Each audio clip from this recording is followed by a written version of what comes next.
Rachel, as we're opening up the webinar for today, can you maybe just talk to us about how you're spending your time differently now than you were, let's say, a month ago? Wow. Other than being confined to the house, so let's separate it between personal and professional. That's the problem, right? They're all bleeding into each other. So I'm like, work is work and home is work. It's just all work now. Exactly. So, on a personal note, my husband is the chief of emergency medicine at Tampa General. So shout out to TGH. We got my nice TGH Yeti here. So he's working nonstop.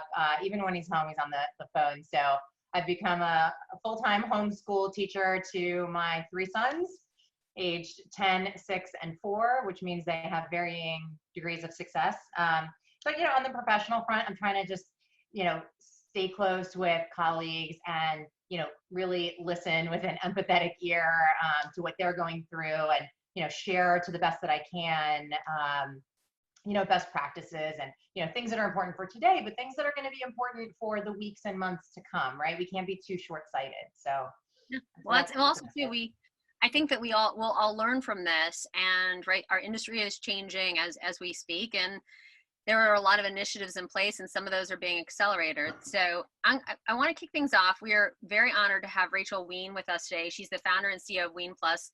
Many of you have probably seen her speak. She was actually on a panel I ran a little over a year ago, although it feels like we've known each other for our whole lives. And that was at the Open Air Conference in Austin. And we really kind of touched on some important topics. And so I'll kick off with one of those, but in terms of just formalities, at the bottom of your screen, you should have a Q&A button. You can use that anytime during the webinar today. In 48 hours, probably 24, but give us a little wiggle room. We'll have a transcript and a video available. And then I think that's really it. We'll also kick off with a poll, and we'll utilize those results kind of during our conversation. So Rachel, going back to kind of open air and thinking about what was important at that point, we talked a lot about this buy online, pick up in store, some of the changes that we were seeing in grocery, which I know is really your expertise, and you must be busy beyond belief right now, since that is really the heartbeat of America. What are you seeing in terms of, I know Kroger has launched a complete clickless store. I mean, we're seeing some real innovation, and it's ramping up very quickly. What can you tell us about the state of the grocery industry, and how is it different right now than what you expected? Absolutely. So first, thank you for having me. Always love talking with you, and it's great to share ideas, and I always learn when we're together. So, you touched on this briefly. I think this is an acceleration of what we knew was going to happen over the course of the next 5 to 10 years. So you mentioned grocery, right? I mean, we knew grocery sales were going to go online. We knew we were going to have 20, 25, 30% online grocery sales. We thought that was going to happen in 5 years.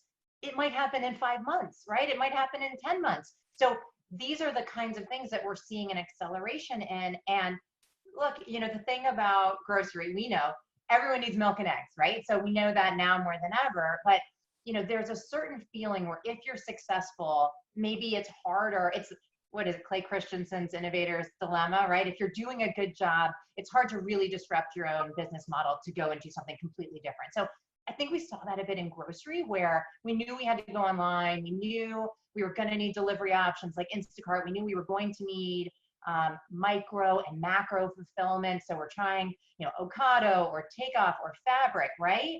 But now we need to do it faster. So, the pickup only store for Kroger, and by the way, just full disclaimer, these are my opinions, and these are not Kroger's or Publix or any of the REITs opinions. These are my opinions only.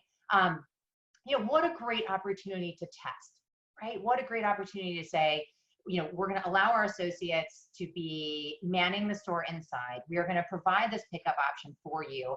And, who's to say what happens after this? Maybe this is the model going forward for certain locations, right? We had talked a month ago, there will be dark store fulfillment. There will be hybrid stores where some of it is customer facing and some of it is fulfillment. And this can really accelerate that. And I think the customer is a lot more forgiving, right? So 3 months ago, 2 months ago, you ordered online with Instacart and you didn't get just the right tomato, and you were probably pretty upset. And now I think people are a lot more empathetic you know, that it's tough out there. So I like this as a way of getting over some of that hurdle.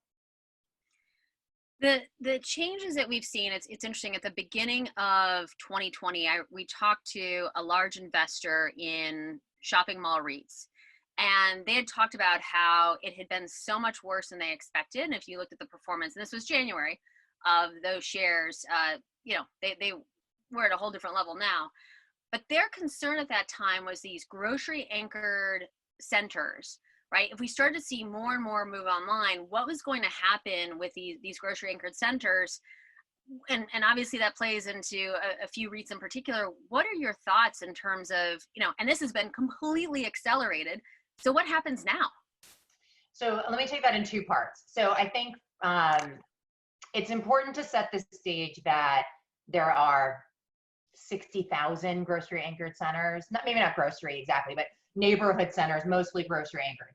And the institutional owners own, let's say the REITs own maybe 10% of that. If you add in all, you know, large-ish owners or institutional owners, maybe it's another 1 or 2 times that, but the vast majority of centers are owned by mom and pop owners, right? So the investor community is looking at a different subset. So I think that's important to set the stage. But a lot of those investors were looking at, okay, we love multifamily, we love industrial, we really don't like retail, but if we had to stomach retail, you know, we've got 3 food groups. We've got malls, we've got grocery centers, and we've got triple net. Well, triple net seems much, much safer than the others a couple months ago, right? And so all the triple nets were trading at 50% premiums. And I think, you know, what I was saying back then, and it's the same thing that I say today, and what I've just said, which is we need milk and eggs, right? So how do we think about essentials and the different things that are going to be driving us there in the future? And I think that's this, it's similar today. Obviously we're in a very unique position, but the things that are going to get us up off the couch when we're able to get off the couch, those are the same things in the future, right? We obviously the service tenants, which is where a lot of grocery anchor and landlords have moved towards, those service tenants are closed today. Everyone's still going to need haircuts, right? Everyone's still going to need to get their nails done. They're going to want the takeout and delivery places. So I do see that bouncing back. It's going to be hard, specifically on the mom and pop tenants. And I think we're not going to know the true fallout of that, unfortunately, for, I mean, I believe probably 6 months, because, you know, we're going to have the government is going to provide this assistance over the next, you know, 2, 3, 4 months. Let's just see how it goes. Then we're going to need to see who's really going to pay rent after that. And that's when we'll really get a sense of what's happened in the institutional space. What are you seeing in terms of innovation right now? And is that accelerated, and where is it accelerated, and how is that helping to drive top line? Ooh, innovation. You know, I think we're going to continue to see it in the delivery and fulfillment space. You know, some of these things are not rocket science, but a lot of the restaurants that had not gone to delivery or not gone to online order collection are now doing that faster. You know, I think we're going to continue to see innovation in house brands.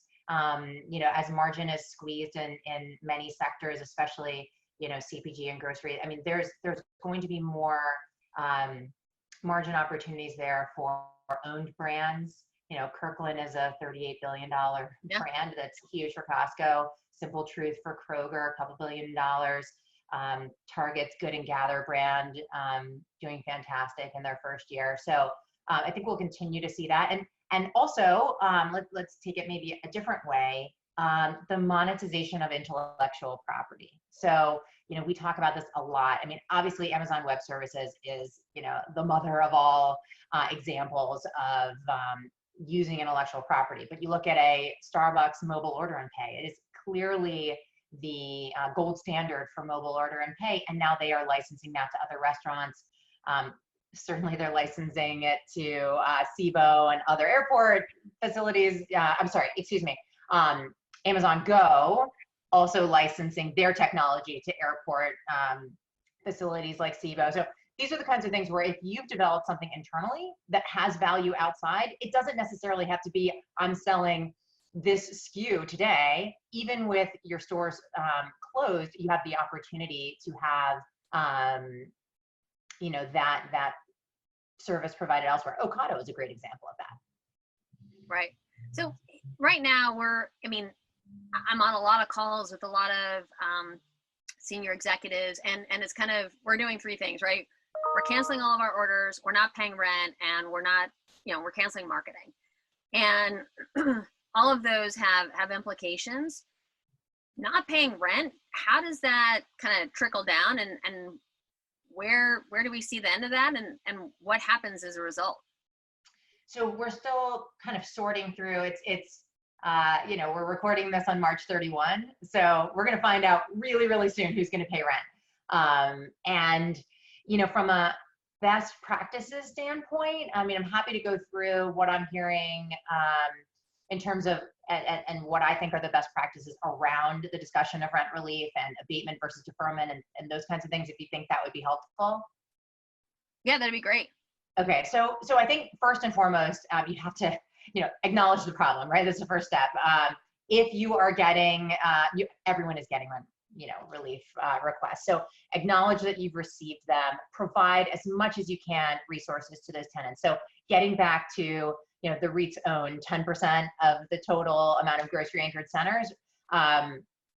They are in a really good position to provide even concierge level service. So your mom and pop hair salon does not know how to navigate the SBA and the CARES Act, right? So provide them with preferred vendors. And, I'm sure there are some legal teams that are not thrilled about that, but, provide them with your recommendations for CPAs, for attorneys, for, right. Small business loan experts. So do that as much as you can, because that's where they're going to get a lot of help. Remind them that they have obligations under the lease, right? I think it's important to say in writing, you do have obligations. And then if, as the conversation proceeds, you can decide on the best way to either abate or defer. You can decide on the best repayment plan. You can push that can down the road. Where I think, it's certainly a different conversation with the national credit tenants than it is with the small shop tenants, right?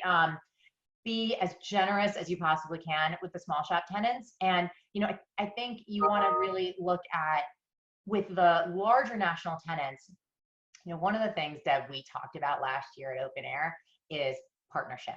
And I said, I guess that was 2019. It's the year of partnership. It's when the landlords and the tenants realize they're on the same side against Amazon. And I think now is when we're figuring out which tenants are partners with the landlord and which tenants are not. And I think it's short-sighted to send letters saying you're not going to pay rent for all of 2020, which there are some national tenants that are doing. Everyone knows that people need help. And there is a back and forth conversation that can be had. It probably involves providing information like sales. It probably involves flexibility on co-tenancy clauses. And these are okay conversations to have. We're not going to magically get all of these leases amended, but we can make some really good decisions. Some things that I'd like to highlight: Publix Supermarkets, which owns 282 shopping centers, clearly makes them one of the top 10 owners of shopping centers in the country. They have fully abated rent for 2 months in their owned shopping centers for all of their tenants. Look, they're an employee-owned company. They don't have to listen, to Wall Street, and they are getting fantastic sales right now, and they're doing their best in the community.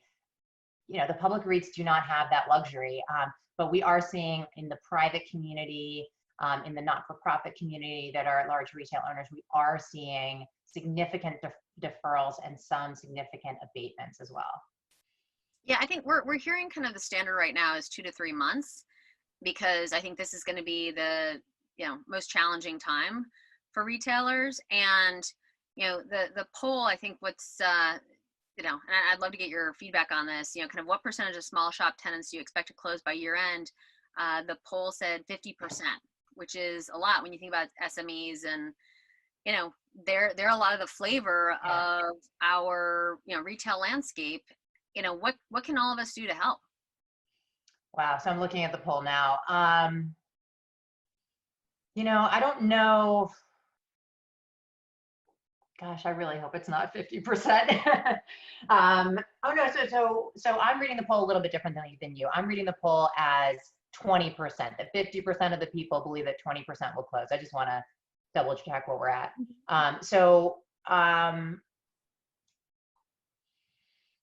Yeah, I think it's going to depend on what the government support is going to be, because let's not forget that rent is such a small percentage of what these tenants' expenses are, right? So the vast majority are going to be labor expense, other supply expenses. So to the extent that the landlords can help, that's great. But really, the bulk of the difficulty is going to become it's either going to be abated by the government or it's not. So what we have now, I mean, I don't know that anyone expects that this CARE Act is going to be the last of government's actions, right? So that was decided on when we thought maybe 2 weeks, 3 weeks.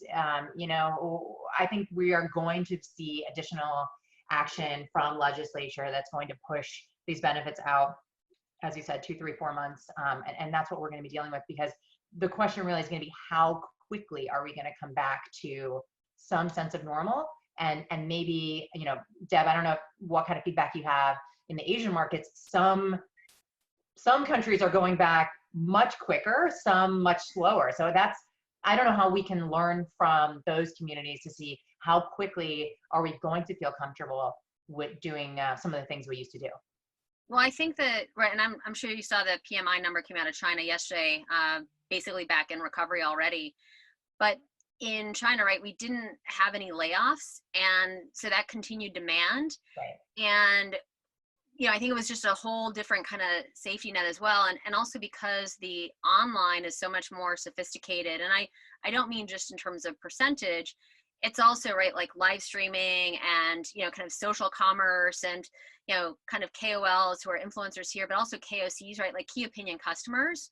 Yeah. And you know, this idea that we can all learn from each other, and that I think is an opportunity for all of us during, you know, the next 2 months. But we'll see some retailers develop those capabilities, and they'll do it in their own way. But I do think that's an opportunity to keep consumers engaged, whether they're, you know, able to consume right now or not. I mean, I know there's a lot of concern over being able to, especially on the discretionary side, to get goods now, right? Because, you know, warehouses and this, that, and the other. But I do think that consumers want to support these retailers and would be willing to take delivery in 2 or 3 months. So I do think that there is, right, we all, right, if you know, if we go back and learn anything from 9/11, right, it was like, get out and shop, you know, support retail. Yeah. And I think that, right, with consumer being 2/3 of GDP, it's really critical in terms of how we get that message across. I don't know, Rachel, from, you know, what you've seen so far, what best practices you can share with us?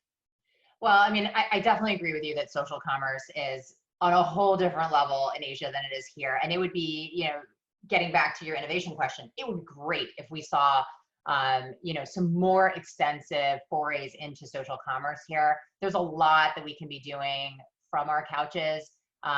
You know, I have been supporting some of the brands that I would like to see stay alive, right? So I've got my wish list online, and I'm buying things from that wish list because I want those retailers to survive. I mean, I am seeing landlords that are actively promoting, you know, through signage or other means through marketing, their tenants that are still open, or for the ones that are closed that have online businesses, you know, whether it's through coupons or other kinds of things. Anything we can do to support those tenants is fantastic. You know, you mentioned 9/11, and one thing that I do want to bring up is, you know, we are going to see a difference in our physical spaces, and we don't know what that is yet. So, you know, we talked a little bit about best practices from a, you know, rent reduction standpoint. I do think it's worth touching on best practices in the physical footprint. I mean, anyone that I've talked to that has the ability to pause development projects, I'm encouraging a pause in them, really for 2 reasons. Number one, construction costs are going to go down. I mean, this is just, I don't want to take this as an opportunity, but construction costs will go down. The other is, we don't know yet what the changes will be in the physical layout of buildings. Okay, so look at 9/11, look at the way our airports have changed.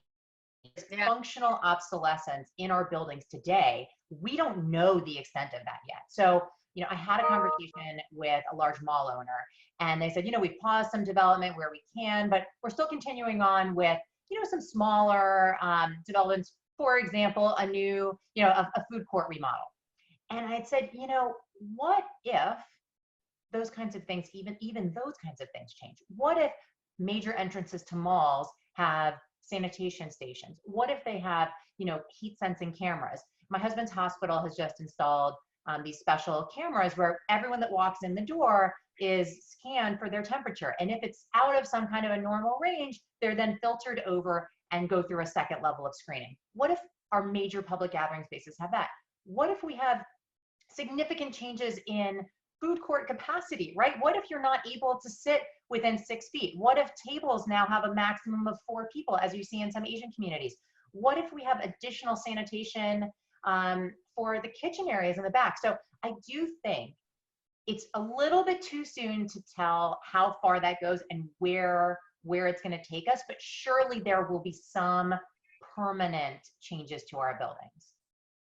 Don't you also think, though, or at least maybe I'm very glass full, right? We're all, I mean, I haven't been outside since Friday, right? And I'm sitting basically in a closet, and all I want to do is go out to eat and see my friends, and video is great, but there's something about that human interaction.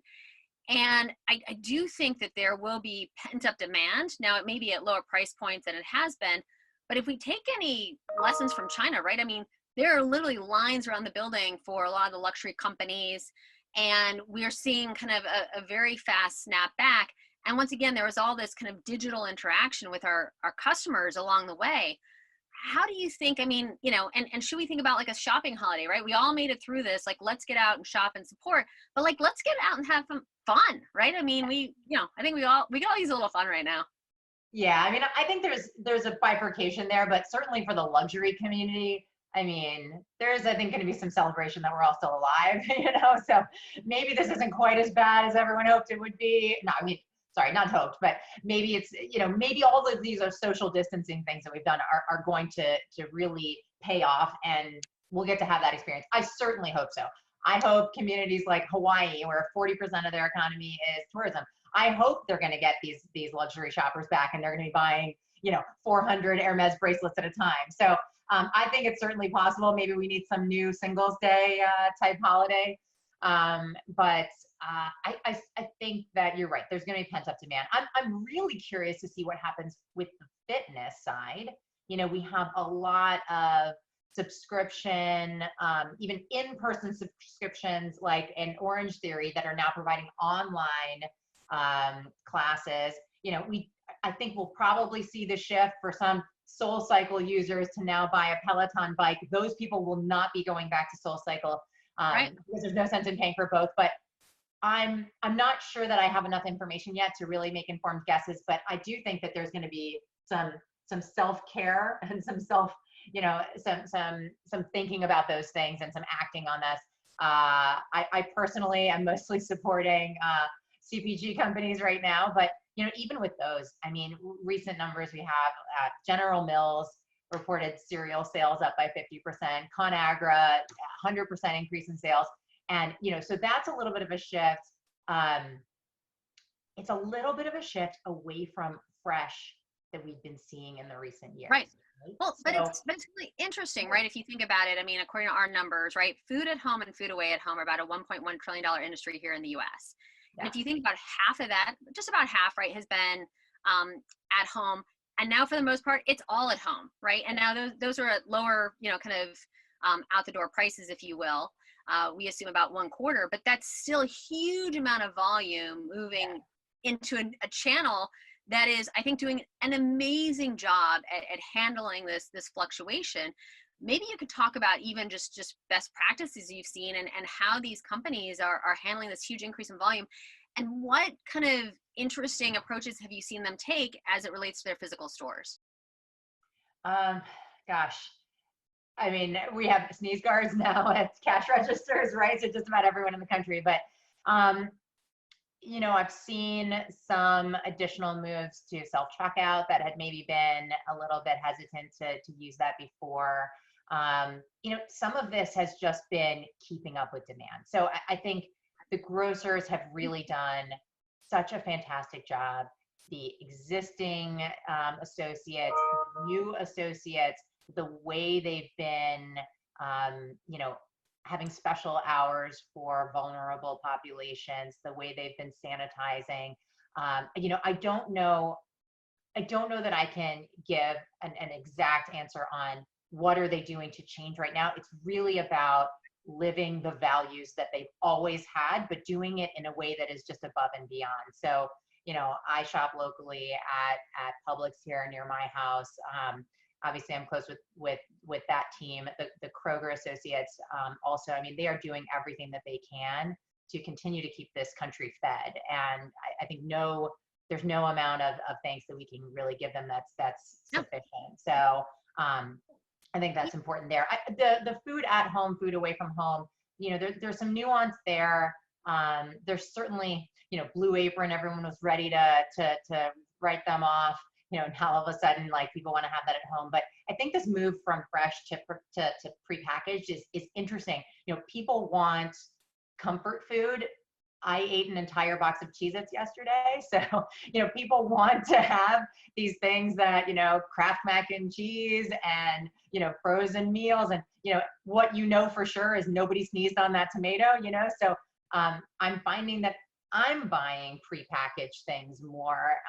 But I also want to just point out that, you know, those of us on this video, you and I and the participants, are probably not the typical customer. So where we may be itching to go back out to restaurants right away as soon as they allow it, there will be a subset of the economy that's not able to do that as quickly. So I think it's going to be really interesting to see over the coming weeks and months how that plays out through grocery sales, through restaurant sales, through subscriptions like the Blue Aprons, right? Because we're all stocking up in irrational ways, right? I mean, I can't tell you how many peanut butters I have on the shelf. So does that mean I'm not going to be buying peanut butter in June?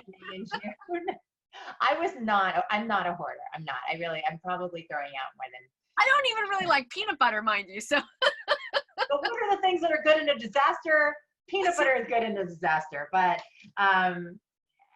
you know, so I think it's going to be really interesting to see. Are we going to see, you know, for the mainline grocers, first couple weeks out of the gate, increase in sales, 80, 90, 100%.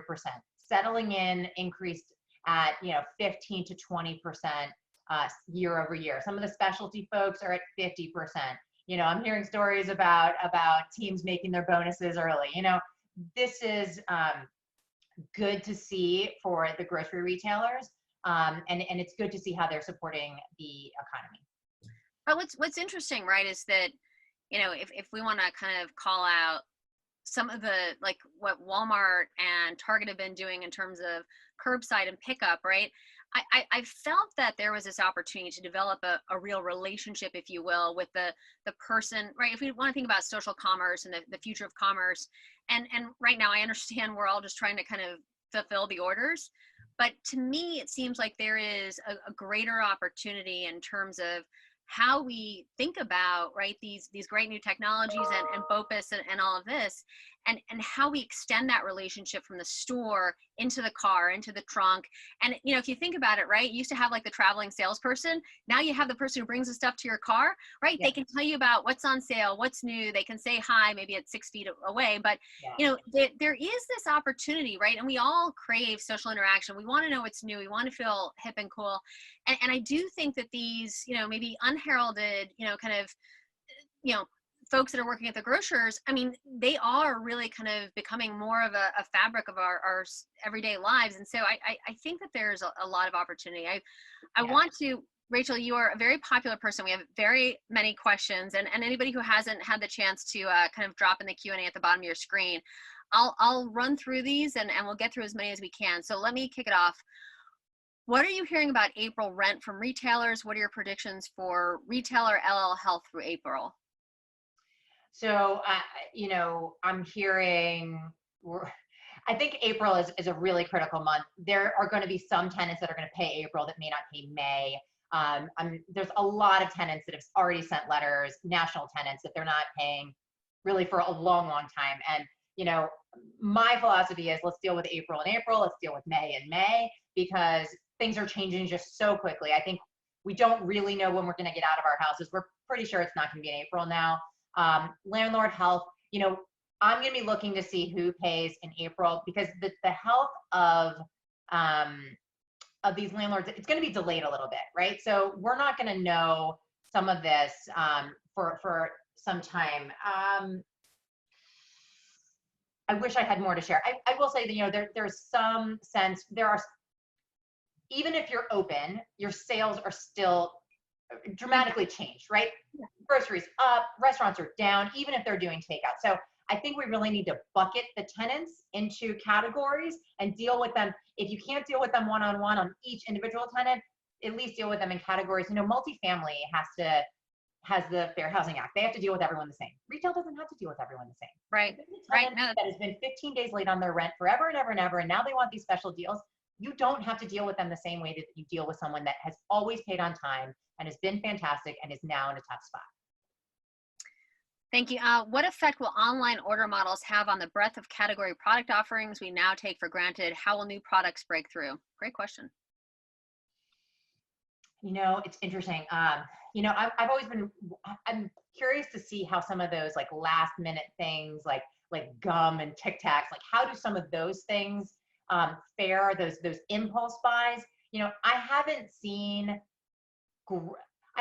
seen the online orders and just the algorithms and predictions be great with that, right? You put hot dogs and hot dog buns in your cart. Why isn't it just asking me for ketchup and mustard, right? So I do think that I think that's a function of the prediction modeling, and I don't think that we were even close there. So I'm a little bit concerned, as maybe the person that asked the question is.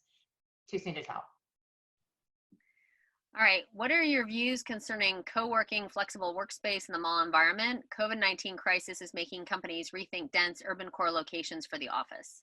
So this is interesting. I think there's a couple of different things. Number one, the idea that we were all going to be in 100 square feet per person, maybe that's not such a good idea. However, I am of the opinion that all you know for sure about your office space is that you either have too much of it or too little of it. It's virtually impossible to have the right amount of office space. So what I like about co-working or just generally the flexible office space is it allows the company to be able to grow and shrink with their needs. Yeah. What if we need more in Nashville and less in Charlotte, or vice versa, right? So to be locked into 10 and 15-year leases is challenging. So I think people might be more hesitant to be in a co-working space, but to have your own dedicated space that has flexible terms, I think we're going to be looking for that more and more, because it's a fixed cost that, with the new lease accounting measures, you're having to account for these long-term leases. And I don't know, I don't think we have the ability to model our personnel needs well enough to adhere to those kinds of long-term lease terms for office if we don't have to. Okay, this one's a bit tougher. Simon just announced huge furloughs. Care to comment? And they also announced layoffs as well. What are your thoughts? Simon Malls? Simon. It comes on the heels of major announcements from the department store retailers and other apparel retailers. I'm really concerned about the apparel space. So at the beginning of this call, we talked about accelerating what is happening over the course of 5 to 10 years. Department store retailers, apparel retailers, they've been struggling. This is not a surprise to anyone. I think they all thought they had more time, right? And the messaging that I've been using around some of these new formats and whatnot is, this looks great if they have enough time for it to work.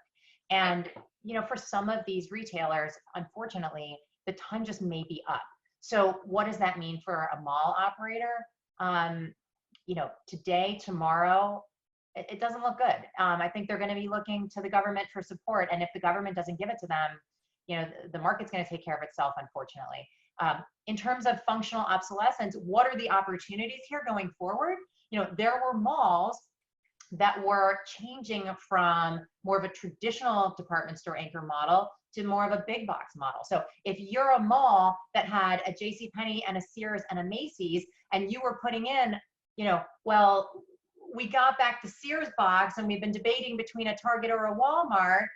We made the choice on Target, but we have a few more years to make the decision about the next box. Well, you know what? Maybe that decision point comes earlier. So maybe you can put a TJX in there. Maybe you can put a Walmart in there. So it could allow us to do these kinds of rehabilitations of non-Class A malls faster. So let's look for those opportunities. Also, one other thing from a functional obsolescence standpoint, we may see more external entrances for those retailers in malls going forward.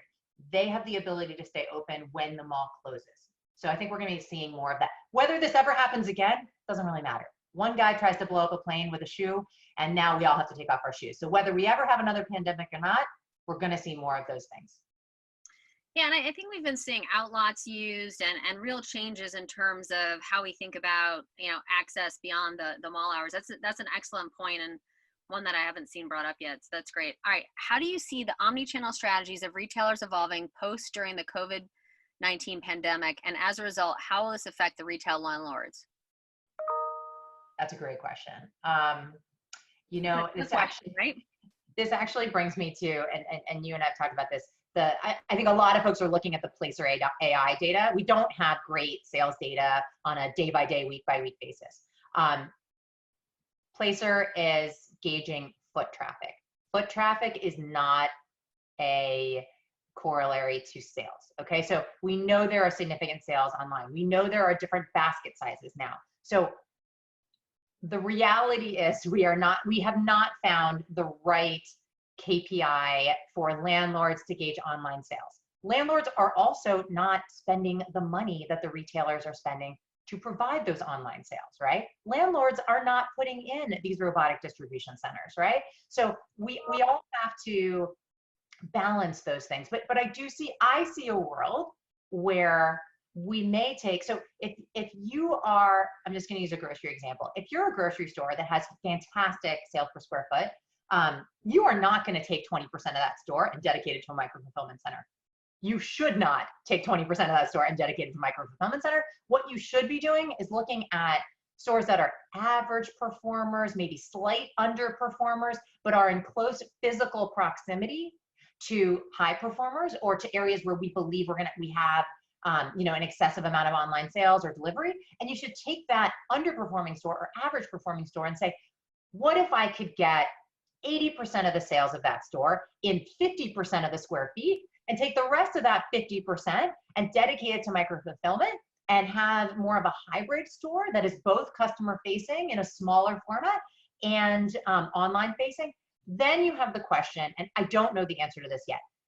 Does that store from a retailer standpoint, that store goes from being an underperformer to being an overperformer because it may be fulfilling orders for 4 or 5 other stores. Does the retailer then have to show that landlord that overperformance? And look, if that's the $64,000 question and a $64 billion question, I don't know the answer to that. Well, it is interesting in terms of, you talk about this acceleration of, it's like, I don't know, is it like survival of the savviest right now versus survival of the fittest? But you have had these ankle biters who have really dealt a wallop to, especially the department stores. And is there, who knows, right, kind of where we come out, but, there may be companies that are available for acquisition that wouldn't have been previously. Do you think we see more mashups or what do you think happens and how does the landscape change? Yeah, we've been starting to see that a lot, different retailers partnering together. I do think we'll see more of that. It's important that you partner with a brand that shares your values. Yeah.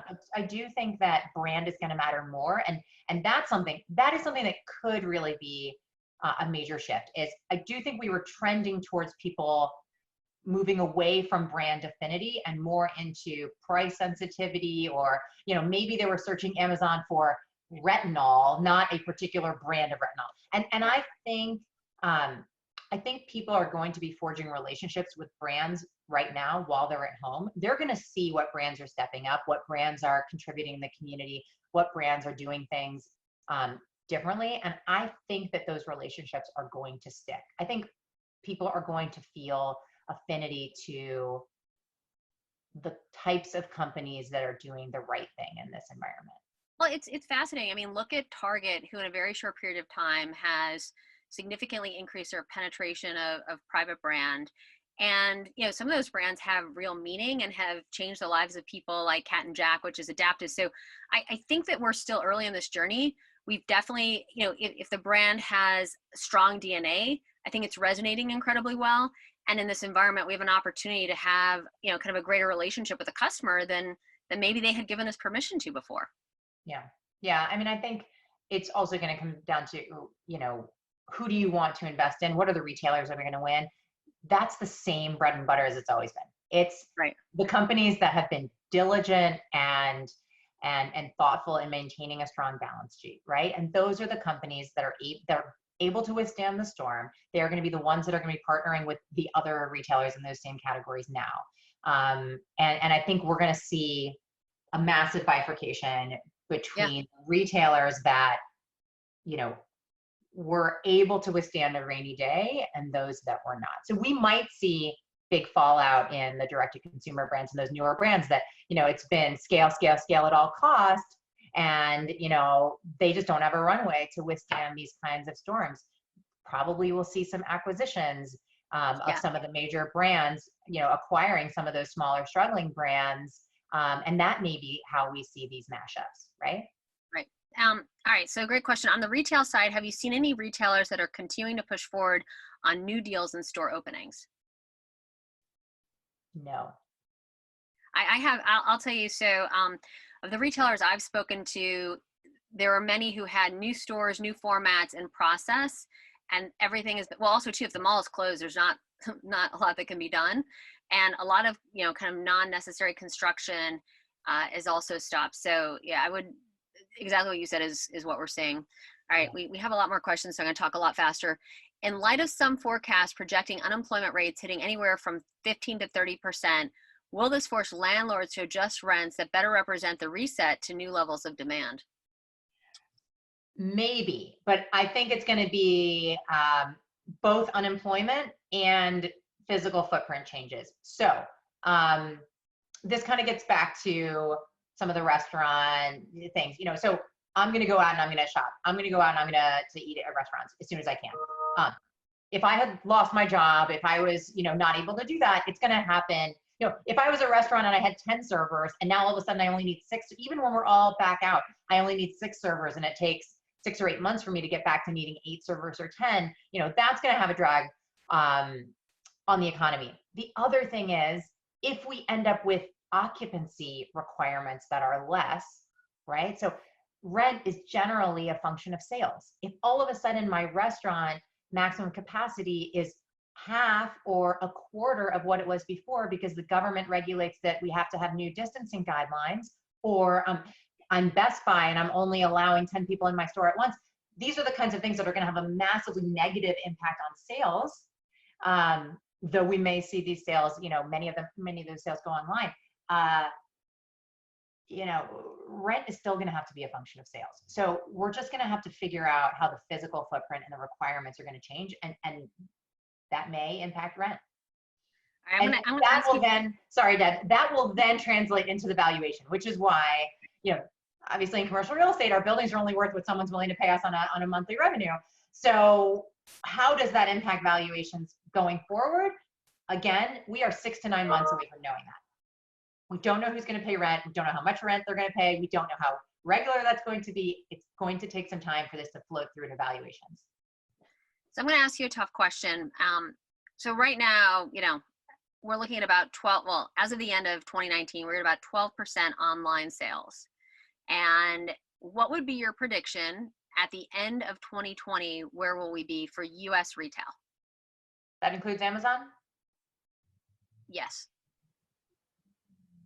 What I think is going to happen is, and this is small batch artisanal data, right? This is without any kind of, this is me with my crystal ball. I think we're going to see an increase, maybe 5, 7, 8%, and then it's going to settle in at 2, 3, 4% higher, right? So we're going to see this massive shift online. And then I think people are going to want to get back into stores. So, some of the criticism I have for some of these conferences you and I go to is there's all this talk about online, but still the vast majority of sales are in the store. We're still going to be there, right? But the idea that we're not going to have an uptick here is also a fallacy. I hope that things like Instacart end up in that number. So this is part of the problem, is that not all of the we have not found a way in this country yet to accurately reflect those numbers. Even when we say online grocery sales, is that I placed the order online, but it was fulfilled by the store? Is that a store sale? Is that an online sale? If I'm in the UK and I'm buying with Ocado, I get that. That's an online sale. It was not touched by a store. So we have not found ways to even know if that number is right. So we're really flying in the dark right now. Well, that's been a lot of the tension between the landlords and the tenants, is where is that sale accounted for? And I have to say, at least over the last 12 months, those have been most of the conversations I've had when there was a landlord and a tenant in the room, is how do you account for that sale that was placed online and fulfilled by the store? You know, all right. Oh, go ahead. We've got so many questions, so I want to get through them. Hospitality is taking a huge hit. What are your thoughts?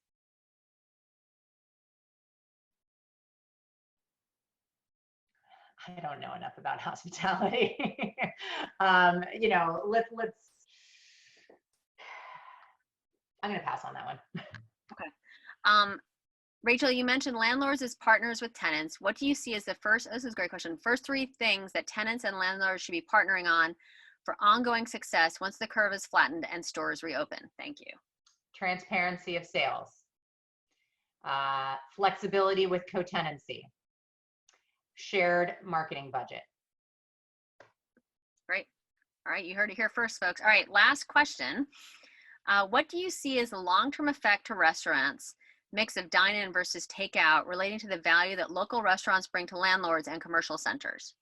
Yeah, I mean, I love the recent change to having local restaurants. I think it would be fantastic if landlords were able to help those local restaurants and shepherd them into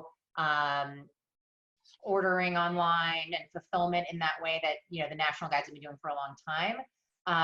When we get back to how does the store look different, how does the restaurant look different, any opportunity that we have to provide, even in our physical spaces, the ability for separate entrances for takeout or staging areas. I think we're going to see a lot more of carry out and dining at home.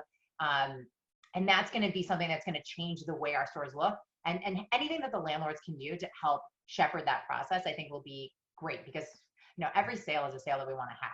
And it really enables us to be able to double, triple, or more the capacity of that restaurant. All right, my last question, and then we'll leave you for closing thoughts. As we're all here together on the phone and webinar and whatnot, what do you think that we can all do right now to really help retail?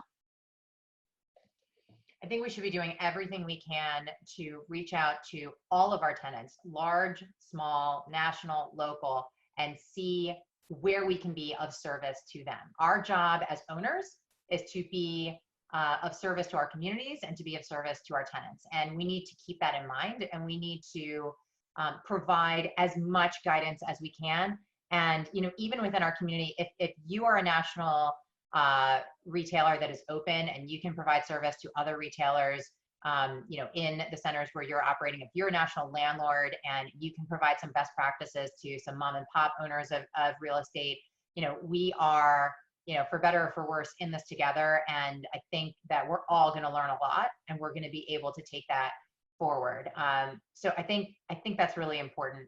One other thing, and this is maybe slightly selfish, if any one of your tenants or your service providers has medical equipment, personal protective equipment, and you can either sell it or donate it to your local healthcare professionals. For the time being, doctors and nurses, they have what they need.